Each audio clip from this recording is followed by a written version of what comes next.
عالم مليان عمالقه زي تسلا وتويوتا وفولكس فاجن، مين كان يتخيل ان شاب يتيم في قريه فقيره في الصين يجي بعد سنين ويقلب موازين صناعه السيارات الكهربائيه في العالم كله؟ القصه دي مش مجرد رحله نجاح، دي رحله تحدي ومخاطره وبلوت تويست يخلي اي فيلم هوليوودي يبان جنبها عادي جدا ولا الهوا. النهارده هنتكلم عن وانج تشوانغ فو، مؤسس BYD والراجل اللي بدا حرفيا من تحت الصفر وبقى اغنى راجل في الصين. انا كاكاشي وده برنامج بلوت تويست. في البرنامج ده احنا بنحكي عن ناس صنعت معجزات وناس صنعت كوارث، وممكن يبقى نفس الشخص عمل الحاجتين مع بعض، وانا مهمتي ان انا بحكي لك الموضوع من اول المشهد لحد ما الاحداث بتتقلب.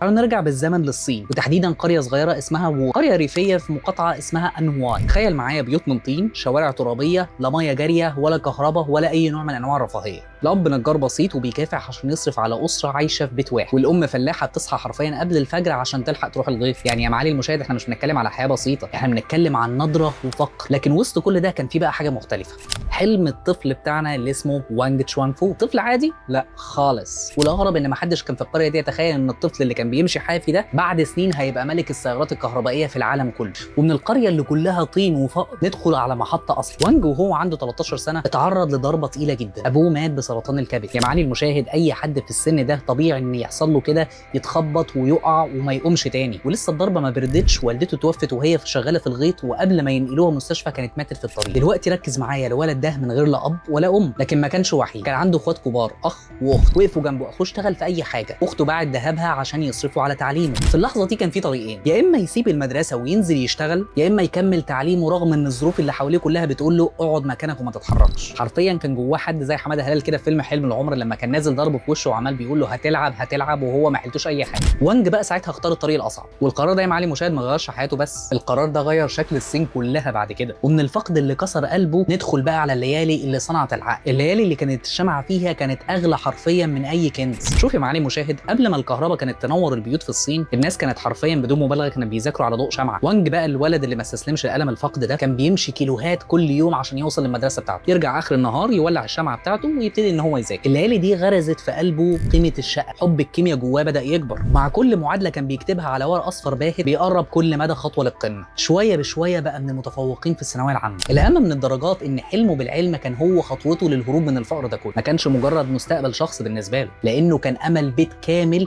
اخوه واخته اللي استثمروا فيه. وده يا معالي المشاهد اللي بيخلي القصه دي مختلفه عن اي قصه ثانيه لرواد الاعمال. ومن نور الشمعه اللي كان بيذاكر عليه في القريه ندخل دلوقتي بقى على نور تاني، نور الجامعه اللي هيفتح له باب جديد، باب المعمل. سنه 1983 تقريبا كان في امتحان مش عادي، مش مجرد امتحان ورقه وقلم، ده كان امتحان مصير، ازاي تبقى من القله القليله اللي هتدخل جامعه في مدينه. وانج اللي جاي من الفقر والفقد دخل التحدي ونجح، اتقبل في جامعه الجنوب المركزيه علشان يدرس الهندسه الكيميائيه. يا معالي المشاهد الدنيا هنا ساعتها اتغيرت كلها، الجامعه مش زي القرى، هنا في عقول بتفكر. الشاب الضعيف اللي جه من القريه ده فجاه بقى الاول على دفعته، خد منحه دراسيه وفهم كده ان دي مش مجرد جامعه، دي بدايه رحله من نوع تاني خالص. سهر ليالي، تجارب في معمل، اجهزه غريبه ومعدات كيميائيه كتيره، كيمياء المعادن، التصميم الجزيئي، الدنيا داخله في بعض كده حرفيا. بس ركز هنا، هو كان شايف الصوره الكبيره، النجاح في الطريق والفقر خلاص. ومن قاعات الجامعه اللي كانت مليانه معادلات واحلام نركب باص الزمن ونطلع على العاصمه بيجين، حيث القرارات الكبيره.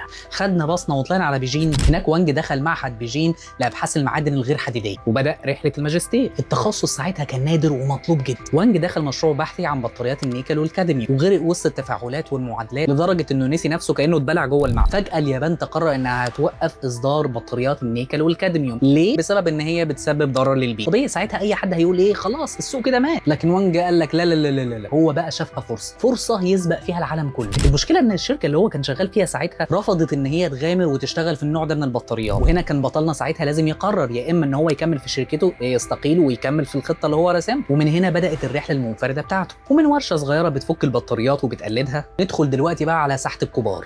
اللعب هنا دلوقتي بقى على مستوى عالمي، التوسع بدا والنجاح ابتدى يزيد. BYD بقت اسم كبير في السوق، وبدات الشركات العالميه نفسها تاخد منهم بطاريات. يا معالي المشاهد مش اي شركات، دي موتورولا وفيليبس وباناسونيك، كلهم عملوا عقود مع وانج وفرقته. بس كالعاده النجاح الكبير بيجيب مصايب معاه. سوني وسانيو رفعوا قضايا عليه واتهموه بسرقه التصميم وحقوق الملكيه الفكريه. اي شركه ناشئه في بلد تانية كانت ممكن تنهار، لكن الصين لا، هنا بيقولوا السوق للعصاميين والصبر للفائزين. الله عليا وانا بقول شعر شمال ويمين. بعد سنين من شد وجذب من محاكم ومفاوضات، BYD مش بس صمدت، لا دي في سنه 2002 القادره عرفت تدخل البورصه، ومجرد ما دخلت البورصه السيوله ضخت في الشركه. ومن اللحظه دي بدات القصه الجديده، قصه السيارات. ومن بطاريات صغيره بتشغل موبايلات ندخل دلوقتي على قرار هيهز السوق كله، قرار يخلي وانج يواجه عمالقه حرفيا بقالهم قرن كامل في المجال. وانج قرر يغير مجرى التاريخ، اشترى 77% من شركه اسمها تشينج تشوان اوتوموبيل، ومش عارف اذا كنت قلت اسمها صح ولا لا. الشركه دي حرفيا كانت في العنايه المركزه، الشركه دي حرفيا كانت ميته، عربياتها قديمه ومبيعاتها ضعيفه، والناس ناسيه ان هي موجوده اصلا. كل المستثمرين صعقوا ساعتها. تخيل معايا راجل شاطر في البطاريات وخلايا النيكل والكادميوم يقول لك انا هدخل مجال السيارات، والنتيجه فعلا كانت في خلال يومين بس خسروا 350 مليون دولار. ايوه يا بيه، 350 مليون دولار خسائر. الناس كلها قالت خلاص الراجل ده ايه اتجنن. البعض اصلا طلب ان هو يستقيل فورا، لكن يا ناصح ركز هنا، معدن وانج تشوان فو مش الشخص اللي يستسلم كده على طول، حرفيا كان ماشي بمبدا لا تراجع ولا استسلام. بدا بعربيه اسمها فلاير، تقدر تقول كده نسخه رخيصه من BMW، وبعديها طورها وبقت اسمها F3، نسخه محسنه من تويوتا كرول، والنتيجه بقت F3 اكتر عربيه مباعه في الصين ووصلت مصر. واهلنا في المحروسه طبعا اكيد فاكرينها، دي عربيه الغلابه، دي هي فاتحه بيوت بالهبل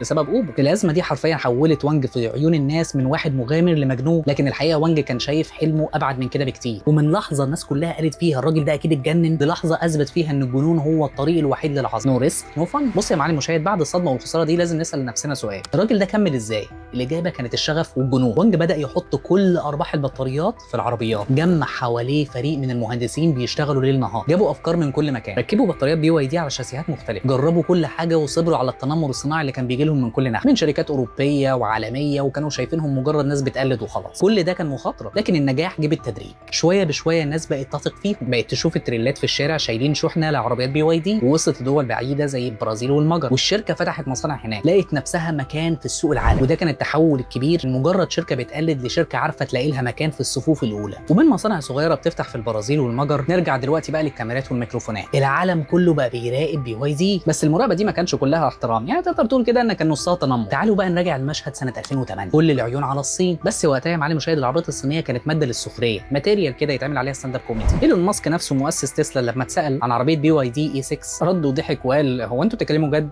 سيريسلي؟ طبيعي اي شركه ناشئه حرفيا تقع من الضحك ده، تقع من الضحك مش اللي هو تقعد تضحك، قصدي يعني ان هي تنهار من الضحك اللي بيحصل عليها. ساعتها وانج قرر ان هو يلعبها بطريقه مختلفه، قرر ان هو يدور له على داعم مالي، مش مجرد واحد غني وخلاص، لا انا عايز داعم مالي يكون اسطوري. ومن ضحكه ايلون ماسك بقى الساخره ندخل دلوقتي بقى على ضحكه ثانيه، ضحكه مليانه فلوس وثقه عز، ضحكه وارن بافيت. سنه 2008 زي ما قلنا الدنيا كلها كانت بتراقب الصين، BYD بالذات كانت وسط السخريه والتهكم الشديد. حصلت المفاجاه ووارن بافيت استثمر 230 مليون دولار في الشركه، وخد 10% من الاسهم بتاعتها. يا معالي المشاهد الخطوه دي ما كانتش مجرد استثمار عادي، دي كانت حرفيا شهاده ميلاد جديده للشركه. ليه؟ لان وارن بافيت مش المستثمر الساذج اللي هيرمي فلوسه في اي حاجه وخلاص، دخوله معناه ان في ثقه وان ده سوق ضخم وان ليه مستقبل كبير. بعد الاستثمار ده سهم BYD بقى في السماء، المستثمرين اللي كانوا بيضحكوا دلوقتي بقوا بيتخانقوا عشان يخشوا مع BYD، والمستهلكين اللي كانوا بيشككوا بقوا دلوقتي عايزين يجربوا. فتقدر تقول كده ان دخول وارن بافيت كان هو نقطه التحول الرهيب. ومن بطاريه الشفره اللي قلبت قواعد اللعبه ندخل دلوقتي على حرب ثانيه خالص، حرب الاسعار. ركز دلوقتي معايا قوي، من 2023 ل 2025 السوق الصيني حرفيا كان عامل زي مولد كبير، كل يومين شركه تطلع لها بعربيه كهرباء. وسط الزحمه دي BYD قررت تخش حرب الاسعار، خفضت اسعار اكتر من 22 موديل اكتر من 33%. النتيجه كانت صادمه في ايام قليله جدا، اسهم الشركه خسرت اكتر من 21 مليار دولار من قيمتها، المنافسين ضغطوا والارباح ابتدت تترقق، وخلاص الناس قالوا دي بدايه النهايه لBYD. لكن الحقيقه ان الحرب دي فوقت السوق اكتر، المستهلكين ابتدوا يشتروا بالعافيه وبشكل غير مسبوق. الشركه قدرت تتحكم في حرب تفريغ السيارات حتى مع بطء السوق وزياده المخزون، وفي نفس الوقت اوروبا بدات تحط جمارك على العربيات الصينيه. اي شركه تانية كانت هتتزنق، لكن BYD قررت ان هي تلعبها بذكاء شويه، فتحت مصانع تجميع في المجر والبرازيل وتايلاند، بدات تجمع محلين، وبالتالي كده قدرت تهرب من الجمارك ودخلت السوق من اوسع ابواب. دي فلسفه اداريه، فلسفه حد بيقول انا مش هتعامل بقوانين السوق، انا اللي هخلق قوانين السوق وهخلي السوق يتعامل عشاني. يا معالي المشاهد السر الحقيقي في قصه وانج مش البطاريات ولا العربيات، السر في طريقه قيادته للظروف اللي هو مر بيها. تخيل معايا راجل بيشتغل اكتر من 70 ساعه في الاسبوع، بيتابع ادق التفاصيل من اول خط الانتاج لحد ما العربيه تكتمل وتتسلم كمان للعمل. لا بيحب كاميرات ولا اضواء، عكس ايلون ماسك اللي حرفيا كان عايش على فلاشات الكاميرات. الموظفين كانوا حتى بيقولوا الشركه دي ما كانتش مجرد مكان شغل، دي كانت عيله كبيره حرفيا. النسبه الاكبر من كبار المسؤولين ابتدى معاهم من الصفر، وهو كان مادد ايده للكل وكان قريب منهم كلهم. لو دخلت اي مصنع من BYD هتلاقيه ماشي في المصنع، ماشي جوه خطوط الانتاج وبيراقب وبيلاحظ وبيسأل. الميزه هنا مش في توزيع السلطات، الميزه هنا في اداره شغوفه ومهووسه بالتفاصيل، وده اللي خلى وانج تشوانغ فو يتوصف بلقبين عكس بعض: الرجل الحديدي اللي لا بيكل ولا بيمل، والنجم الهادي اللي بعيد عن الاضواء بس حاضر في كل تفصيل.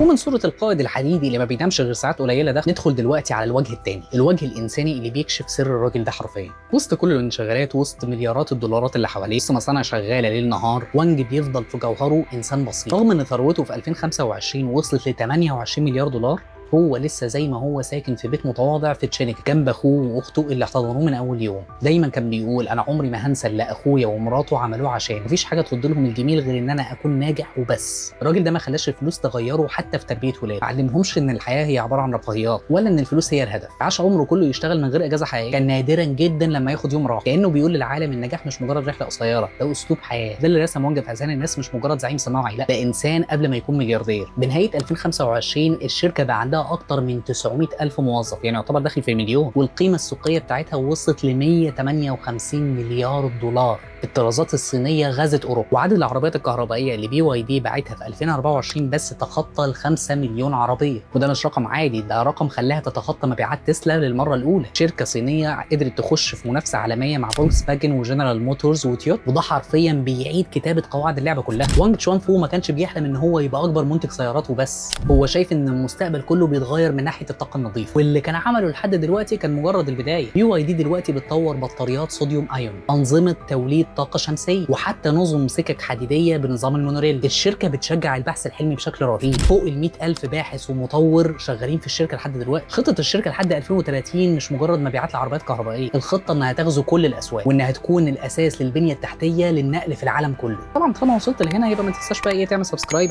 وتفعل الجرس. مين عارف، مش يمكن الحلقه الجايه اعمل حلقه عن BYD ان هي شركه مثلا كانت بتسرق الافكار، وان ايلون ماسك ده مثلا بطل كويس. محدش يعرف بلوت تويست فين، محدش يعرف. بس كده كت